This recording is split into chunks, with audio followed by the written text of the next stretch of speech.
Well, Friday morning, round about now, just in time for the Middle East report. And joining us is James M. Dorsey, award winning scholar and journalist with a different perspective on the Middle East and a senior fellow at the S. Rajaratnam School of International Studies in Singapore. Of course, you can follow James and his work at jamesmdorsey.substack.com, as well as listening to the Turbulent World or, subscribing to the Turbulent World of Middle East Soccer. Good day to you, James, and good Friday to you. Good morning. Always a pleasure to be with you.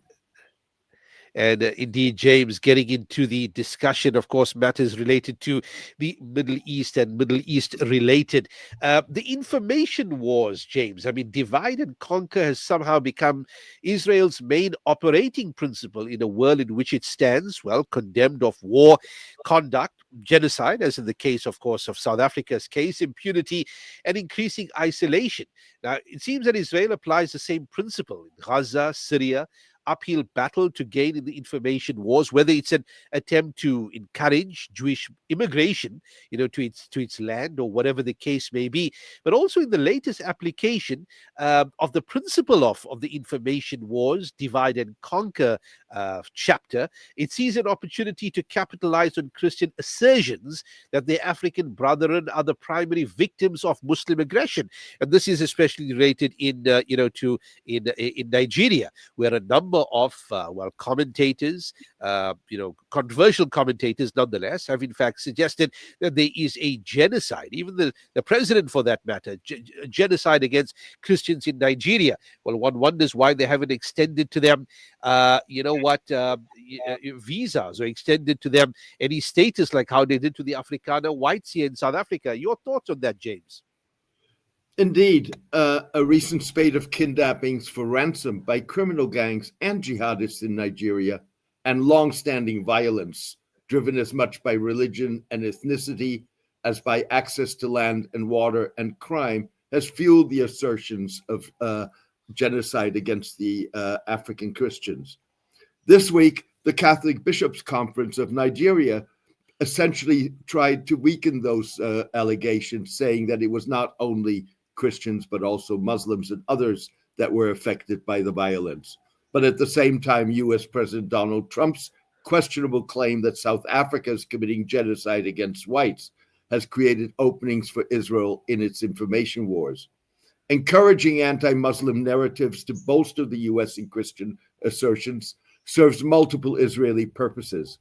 It allows Israel to garner favor with evangelicals in Africa as well as the United States, where once fervent supporters of Israel have become increasingly critical of the Jewish majority state and more empathetic towards the plight of the Palestinians. And it bolsters Prime Minister Netanyahu's positioning of Israel as the bulwark against Muslim barbarism that he hopes will resonate with the far right in the United States and elsewhere. Indeed, James, moving on to matters coming out of Saudi Arabia. Through a geopolitical lens, Saudi Crown Prince Mohammed bin Salman's commercial dealings are more about diversifying the kingdom's oil-dependent economy and turning it into a 21st century cutting-edge knowledge society. How do you view the modernization, or at least the economic modernization, of Saudi Arabia under bin Salman, James?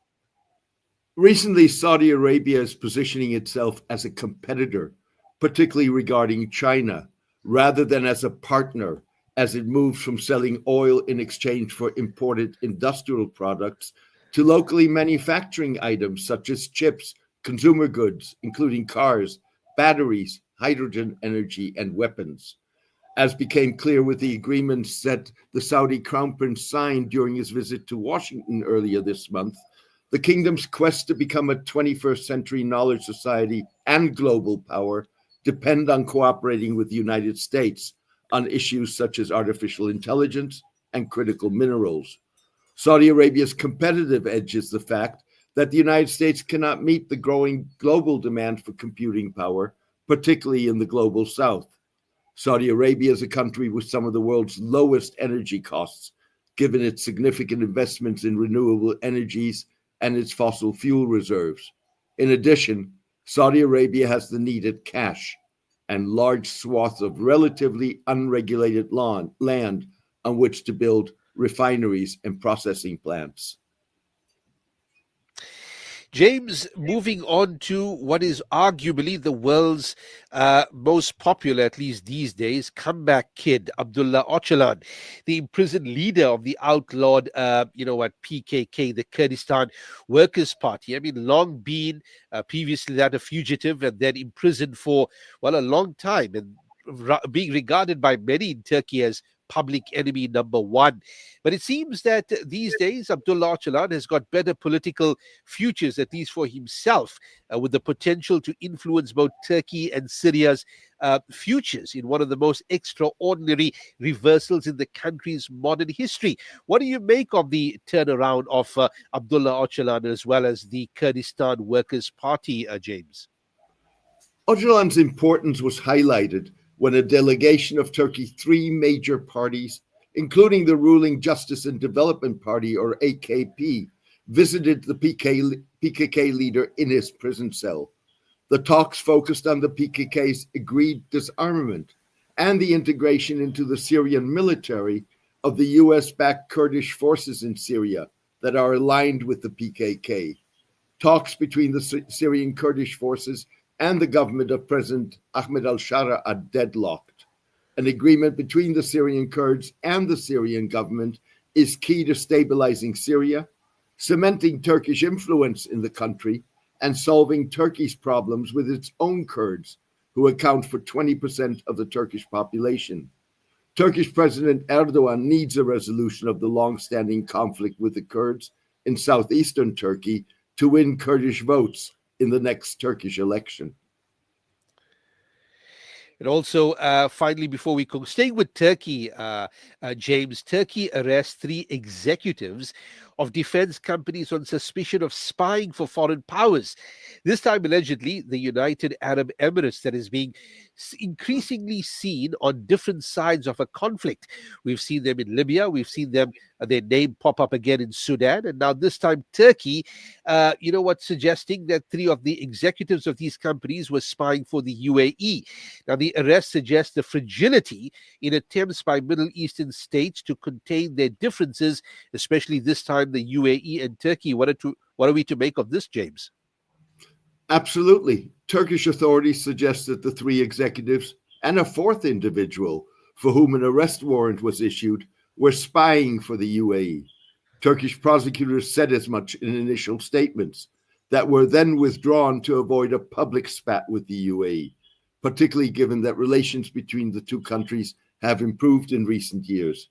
Even so, the UAE sees Turkey and President Erdogan as supporters of the Muslim Brotherhood, the Emirates' Bet Noir. Nearly a decade ago, Turkish officials charged that the UAE had funded the failed 2016 military coup in Turkey that sought to topple Erdogan. More recently, the UAE has quietly backed Israel's refusal to accept Turkish troops in an international stabilization force in Gaza, envisioned by US President Trump. James Dorsey, thank you for your time as always on this morning here, and have a good weekend ahead of you, James. Always a pleasure. Wish you the best. James Dorsey joining us for the Middle